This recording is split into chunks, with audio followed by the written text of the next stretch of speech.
अनंतकोटी ब्रह्मांड नायक राजाधिराज सच्चिदानंद सद्गुरु श्री ब्रह्मचैतन्य महाराज की जय। श्रीराम समर्थ। 8 सप्टेंबर।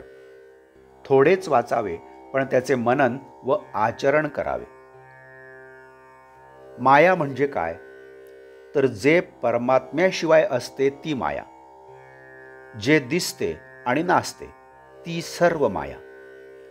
आपण जोपर्यंत नामस्मरणात आहोत तोपर्यंत आपण मायेच्या बाहेर आहोत, आणि जेव्हा त्याचे विस्मरण होते तेव्हा आपण मायेच्या अधीन आहोत असे समजावे। सर्व काही करण्यामध्ये आहे, सांगण्यात आणि ऐकण्यात नाही।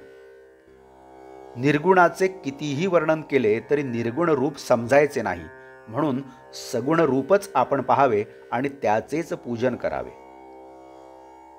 मी निर्गुणाची उपासना करतो असे जो म्हणतो त्याला खरे म्हटले म्हणजे निर्गुण हे काय ते समजलेच नाही, कारण तिथे सांगायलाच कोणी उरत नाही। एकाने मला सांगितले की मी सर्व वेदांत ग्रंथ वाचले आहेत। त्यावर मी त्याला म्हटले की मग तुम्हाला समाधान मिळालेच आहे। त्यावर तो म्हणाला, तेवढेच काय ते मिळाले नाही। मग एवढे वाचून काय उपयोग झाला?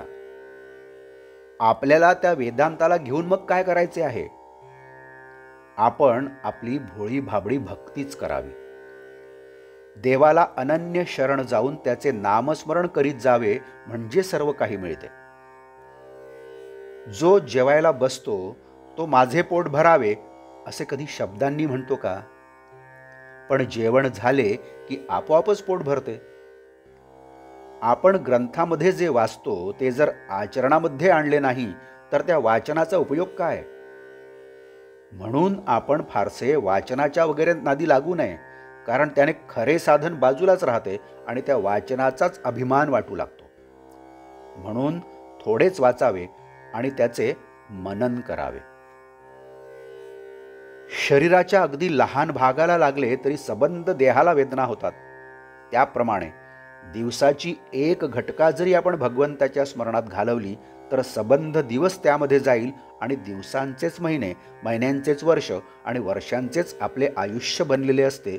या दृष्टीने आपले सर्व आयुष्य भगवंताच्या स्मरणात जाईल। प्रपंचाची आवड असू नये, पण प्रपंचातल्या कर्तव्याची आवड असावी। प्रपंचातली कर्तव्य करणे हे पवित्र आहे खरे, पण त्यामध्ये गुंतून राहणे बरे नव्हे। म्हणून आपण मनाने भगवंताचे होऊन राहावे। आपण मनापासून भगवंताला स्मरले तर तो आपल्याला सुखा समाधानात ठेवल्याविना राहणार नाही। प्रपंचात सुखी होणे म्हणजे भगवंताचे होणेच होय। देवाला मानावे आणि त्याला आवडेल तेच करावे, हेच परमार्थाचे सार आहे। आजचे बोधवाक्य: देह केव्हा जाईल याचा नियम नाही, म्हणून वृद्धापकाळी नामस्मरण करू असे म्हणू नये। जानकी जीवन स्मरण जय जय राम। नमस्कार।